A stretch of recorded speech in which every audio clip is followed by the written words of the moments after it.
오늘 말씀의 제목은 내가 죄 짓지 않게 해줄게, 내가 죄 짓지 않게 해줄게 라는 제목을 함께 말씀을 나누겠습니다. 여기서 내가는 장사나가 아니고요, 복음 또는 예수님으로 보면 될 것 같습니다. 내가 죄 짓지 않게 해줄게. 죄로부터 승리할 수 있는 시리즈로 설교를 하고 있는데요, 저번 주 내용을 좀 복습하면서 말씀을 쭉 나누도록 하겠습니다. 우리는 내가 예수님을 믿습니다, 내가 목사입니다, 내가 장로입니다, 권사입니다, 집사입니다 라고 말하면서 사기를 치거나 본을 보이지 않거나 그리스도인답지 않은 행동을 할 때에 우리 세상 속에 살아가는 사람들도 또 그리스도인들도 그로 인해 상처를 입게 됩니다. 상처를 입게 돼요. 그리스도인이라고 말하면서 그렇게 살지 못할 때 우리는 큰 상처를 입게 됩니다. 왜 이와 같은 일이 일어나냐면, 나는 하나님께 용납을 받았어, 나는 하나님께 은혜를 입었어, 나 하나님의 자녀야, 그러므로 나는 마음껏 죄 지으며 살아도 괜찮아 라고 생각하고 행동하기 때문에 그런 행동을 하는 거고, 우리는 상처를 받는 거죠. 저번 주 내용을 복습하는 것이 굉장히 중요한데, 요나서 1장과 2장은 타락주의, 즉 난 하나님께 용납받았으니까 마음껏 죄 지으며 살아도 괜찮아 라고 나눴습니다. 근데 이것을 우리가 주의해야 하고 두려워해야 하는데, 마태복음 7장 21절을 같이 읽어볼까요? 마태복음 7장 21절 시작. 나더러 주여 주여 하는 자마다 다 천국에 들어갈 것이 아니요 다만 하늘에 계신 내 아버지의 뜻대로 행하는 자라야 들어가리라. 아멘. 이 말씀을 듣고 그렇구나 라고 간단히 넘길 문제가 아닙니다. 왜냐하면 만약 우리가 죽었는데 하나님의 심판대 앞에 서서 하나님께서 우리를 향해서 장사나 나는 도무지 너를 알지 못해, 이게 마태복음 7장 23절에 나와요. 나는 도무지 너를 알지 못해 라고 말할 때에는 그때는 후회해도 늦었기 때문이에요. 다 천국에 가지 않는다라고 얘기합니다. 즉 목사여도 장로여도 권사여도 집사여도 정말 어마어마한 봉사를 했더라도 진짜 예수를 바르게 믿지 않으면 우리는, 주님이 우리를 향해 나는 도무지 너를 알지 못해, 너는 천국 갈 자가 아니야 라고 할 수 있기 때문입니다. 저번 주에 나눴던 매춘부 렌과 인력과 하이 스토리처럼 하이의 진짜 사랑과 호의를 받았을 때에 나는 다시는 매춘부의 삶으로 돌아갈 수 없어 라고 얘기하는 것처럼, 동일하게 하나님의 정말 용납하심과 사랑을 경험했을 때 나는 다시는 영적인 매춘부의 삶으로 돌아갈 수 없어 라고 얘기하는 것과 동일하지. 그 증거가 어디 있을까요? 내가 다시는 영적인 매춘부의 삶으로 돌아가기 싫어 라는 그 증거가 어디 있을까요? 그게 로마서 8장 26절에 있습니다. 우리 한번 읽어볼까요? 로마서 8장 26절 시작.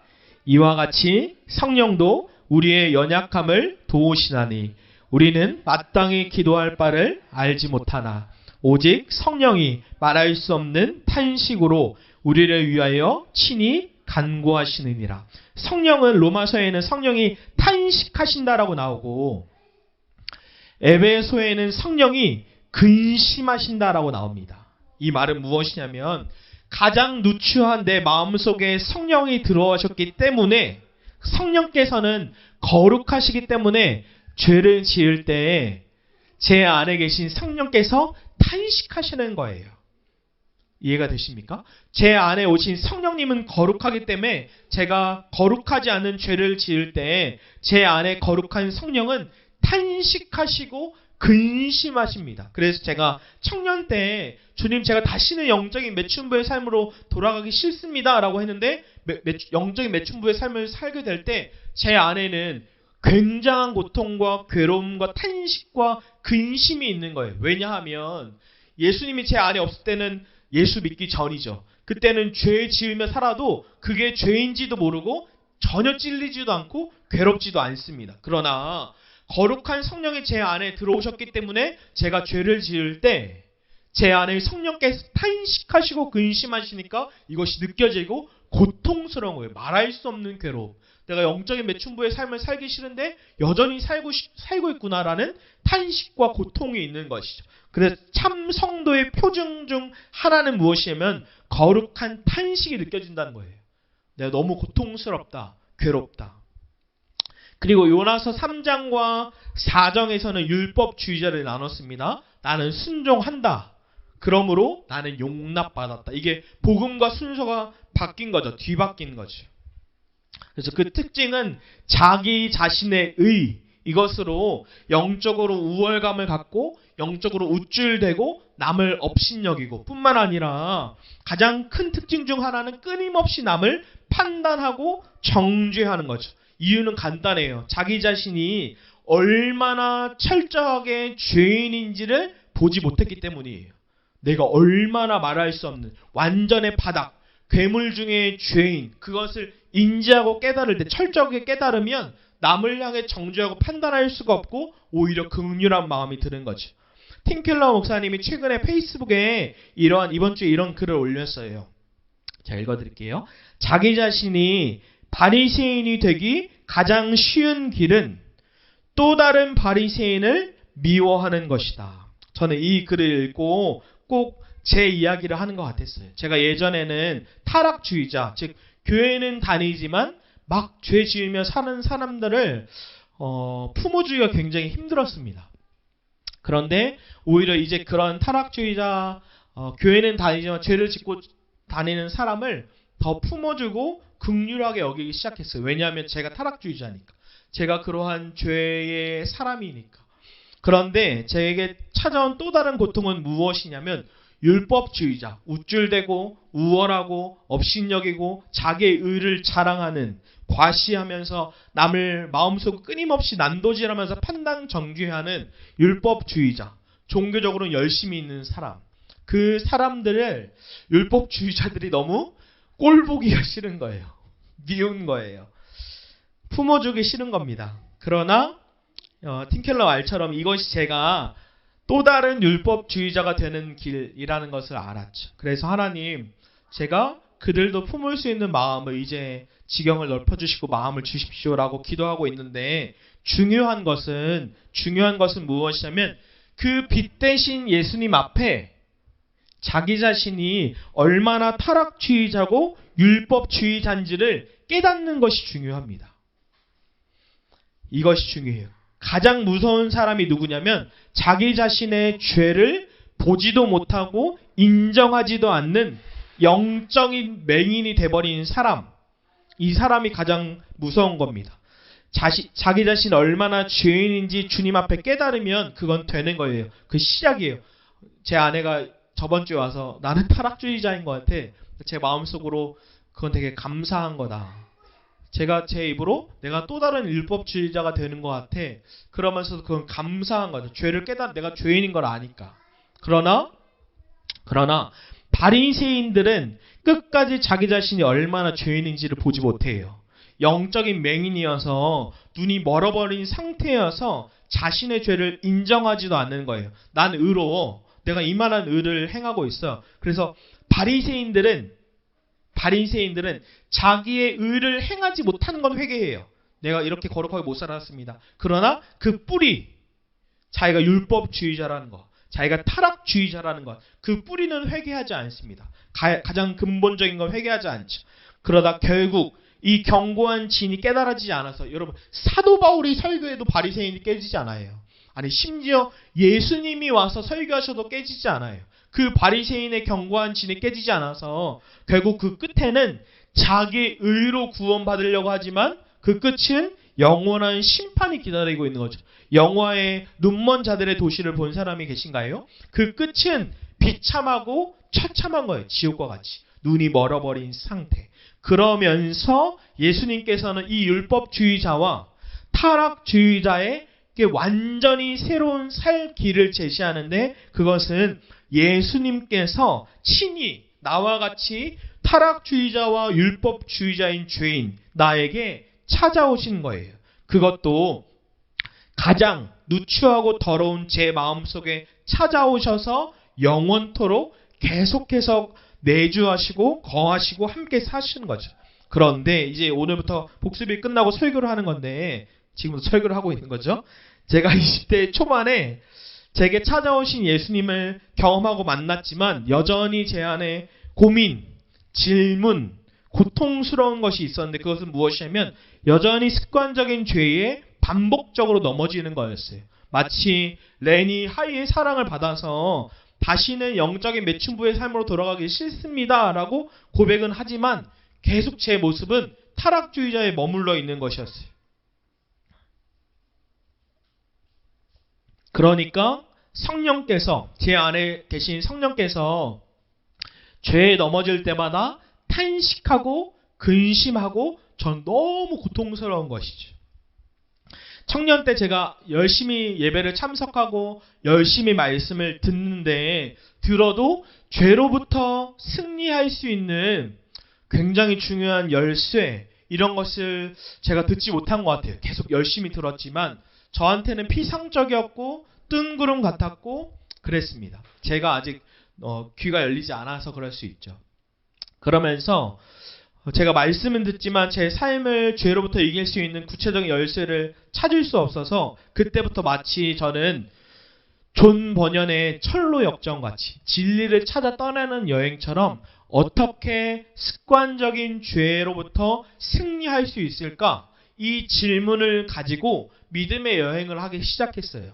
그러면 제가 처음 찾은 두 책이 있는데 첫 번째는 유명한 청교도 신학자인 존 오웬의 내 안에 죄 죽이기라는 책이었고 두 번째는 김남준 목사님이 쓰신 죄와 은혜의 지배라는 책이었어요. 사실 이 김남준 목사님도 존 오웬의 영향을 가장 많이 받아서 이 내 안에 죄 죽이기라는 책을 뿌리로 삼아서 이 죄와 은혜의 지배라는 책을 더 깊이 되게 두껍게 쓰셨는데 제가 이 두 책을 다 읽으면서 한 단어로 압축이 됐어요. 그것이 무엇이냐면 사도 바울이 가장 강조한 종교개혁자 존 칼빈이 가장 강조한 내용이었던 엔 크리스토, 그러니까 그리스도 안에서 그리스도와의 연합이에요.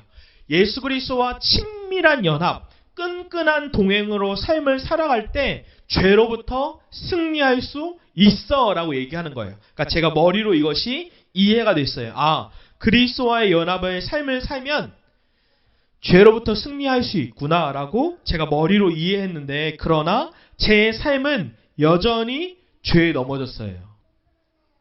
이유는 간단해요. 이것이 머리에서 마음으로 내려오지 않았기 때문이에요. 그러다가 제게 죄에서 승리하는 열쇠를 찾는 큰 계기가 또 두 가지 있었는데 첫 번째로는 청년 집회 때 이용규 선교사님이라고 내려놓음 책을 쓰신 선교사님이신데 말씀을 전하시고 제가 집회에 갔던 것 같아요. 수련회처럼.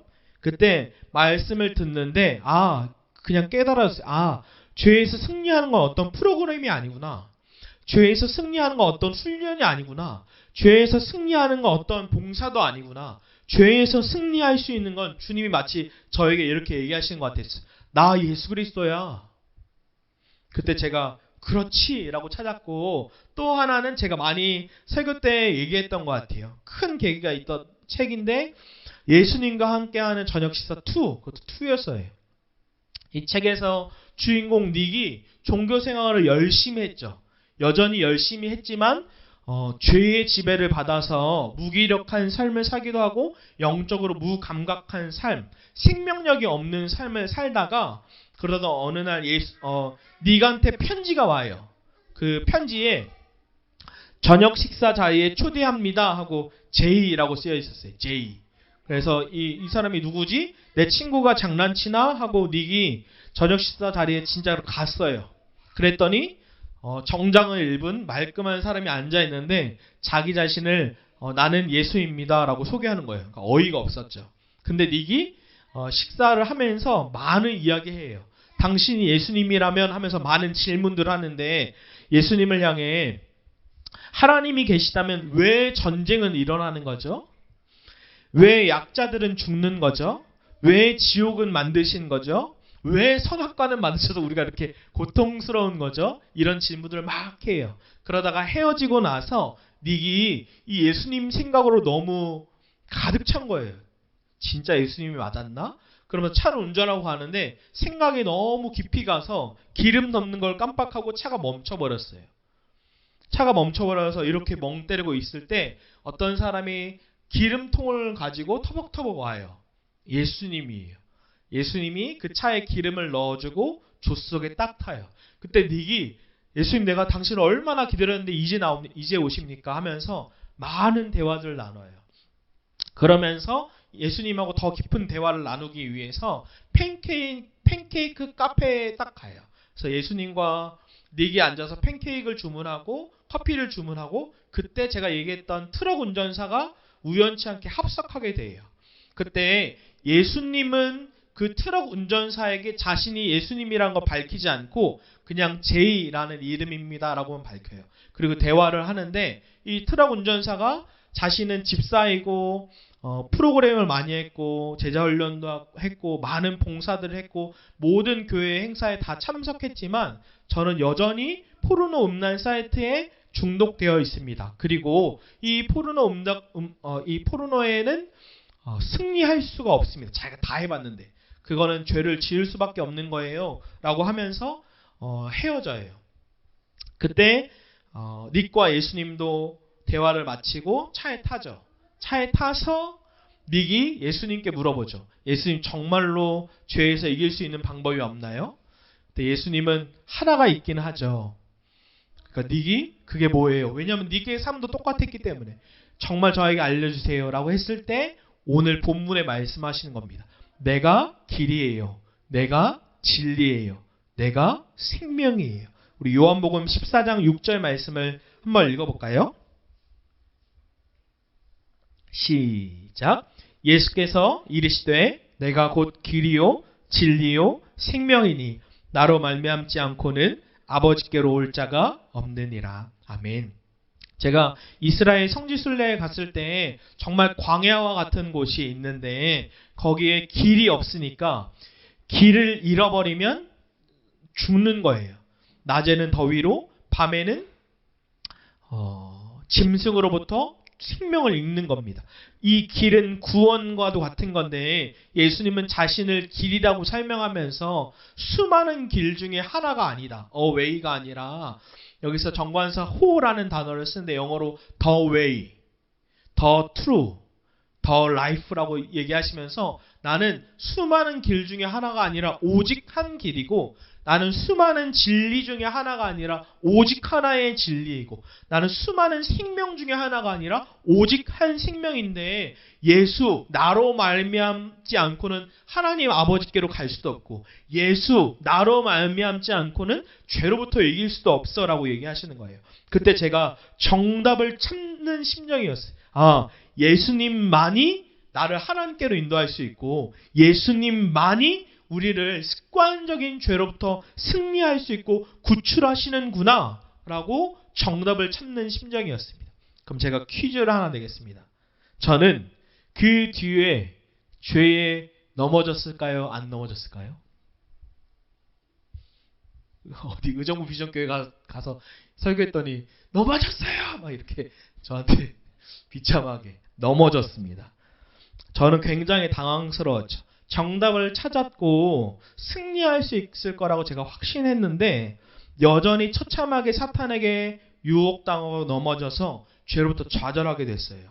그러다가 유기성 목사님의 메시지를 듣게 됐는데 본문 요한 1서 3장 6절 말씀입니다. 우리 함께 읽어볼까요? 요한 1서 3장 6절 시작. 그 안에 거하는 자마다 범죄하지 아니하나니 범죄하는 자마다 그를 보지도 못하였고 그를 알지도 못하였느니라. 아멘. 꼭 기억해 주시겠어요? 율법은 우리에게 죄 짓지 마 라고 얘기하지만 복음은 내가 죄 짓지 않게 해줄게 라고 얘기합니다. 다시요. 율법은 죄에 대해서 발견하게 해주는 좋은 역할을 해요. 죄 짓지 마라고 얘기하지만 복음은 내가 너를 죄 짓지 않게 해줄게 라고 얘기해요. 한 선생님이 쓴 시가 제게 굉장히 큰 인사이트를 주었는데 제가 마지막 부분을 각색해서 다시 써봤어요. 한번 그냥 들어주세요. 한 학생이 선생님 앞에 망가진 종이를 가지고 옵니다. 선생님, 이번 건 망쳤어요. 제게 새 종이가 있나요? 선생님은 새 종이를 주며 말씀하십니다. 다시 한번 잘 해보렴. 저는 주님 앞에 망쳐버린 하루를 가지고 나갑니다. 주님, 오늘은 망쳤어요. 제게 새 날이 있나요? 주님은 제게 새 날을 주시며 모든 순간을 나와 함께 해보렴. 내가 죄 짓지 않게 해줄게. 여러분, 이것이 복음입니다. 율법은 우리에게 죄 짓지 말라고 우리를 정죄하지만 복음은 내가 죄 짓지 않게 해줄게. 이것이 요한복음 요한 1서 3장 6절에 하는 말씀이에요. 그 안에 거하는 자마다 범죄하지 아니하나니. 이 말은 예수님과 함께 사는 자마다 죄를 짓지 않습니다. 즉 나와 모든 순간을 함께 해보렴. 내가 죄에서 승리하게 해줄게. 모든 순간을 나와 함께 해보렴. 내가 죄로부터 승리하게 해줄게. 어느 날 제게 죄의 유혹이 스멀스멀 다가왔고 제 마음속 심령은 이 죄에 반응하고 있을 때 혼자 있을 때 거실에서 제가 지금도 기억이 나요. 상현동에 살 때 이미 결혼을 한 상태고 전도사였을 거예요. 그때 제 입 밖으로 툭 튀어나왔어요. 아, 죄를 지을 수 없네. 왜냐하면 저에게는 마치 부활하신 예수님처럼 함께 계시는 예수님이 정말로 생생하게 믿어졌고 정말로 생생하게 의식되었고 하나님의 임재가 물이 덮음같이 느껴졌어요. 부활하신 예수님이 나와 함께 하시는구나. 보이지 않지만 정말로 나와 함께 하시는구나. 죄를 지을 수 없네. 이 말씀처럼 나와 모든 순간을 함께 해보렴. 내가 죄 짓지 않게 해줄게. 예수님과 함께 사는 사람마다 범죄하지 않습니다. 그러니까 주님이 나와 함께 하심이 머리에서 마음으로 내려온 거예요. 그럼 두 번째 퀴즈입니다. 그렇다면 저는 이 이후에도 한 번도 죄를 짓지 않았을까요?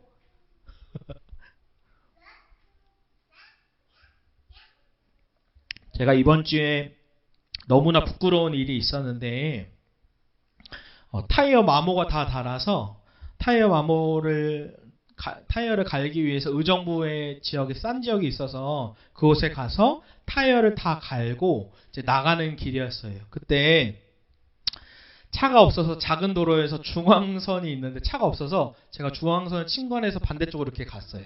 그때 이제 유민이 하미가 저를 놀릴 텐데 경찰이 윙 하고 0145 좌오른쪽으로 대세요. 그리고 제가 차 옆에 세우고 있을 때 제가 너무 부끄러웠습니다. 정말로 부끄러웠어요. 제가 이걸 굳이 설교 때 얘기 안 해도 괜찮죠. 제자훈련 때도 나눴는데 제가 혼자 이렇게 경찰이 앞에 있을 때 내가 목사가 맞나? 라는 생각이 들었고 굉장히 비참했어요. 실패했다. 내가 죄에 넘어졌다.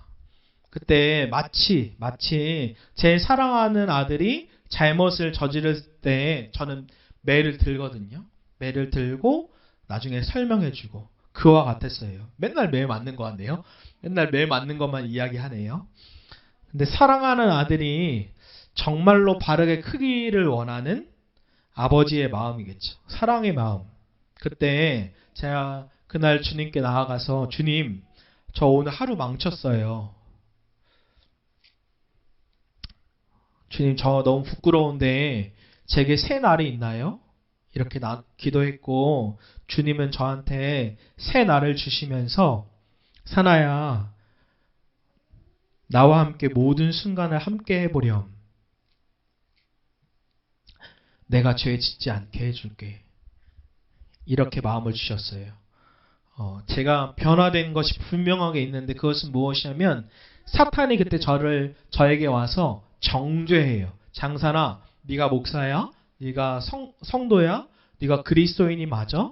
네가 어떻게 죄 지으면서 그렇게 사는데 성도들이 너를 존경하겠냐? 라고 저를 정죄할 때 제가 예전 같으면 좌절해서 제 모습만 보면서 완전히 망했다라고 얘기하는데 제가 달라진 것이 무엇이냐면 제 육신보다 예수님을 더 크게 봐요. 제 육신보다 예수님이 주신 약속을 더 크게 봐요. 그래서 제가 그 원수가 저를 정죄할 때 무엇을 들이대냐면 아니야. 요한일서 3장 6절에 예수님과 함께 사는 사람은 죄 짓지 않는다고 했어. 나는 다시 예수님과 함께 살 거야. 제 육체보다 더 크신 예수님을 바라보고 말씀을 가지고 사나야 나와 함께 모든 순간을 함께 해보렴. 내가 죄 짓지 않게 해줄게. 이 말씀을 가지고 나가요. 그때 원수는 깨갱이에요. 주님은 이미 내가 주님 앞에 나아가서 회개했고 깨끗하게 해주고 용납해주고 사나이 나와 함께 모든 순간을 함께 해보래요. 그때 원수는 물러가죠.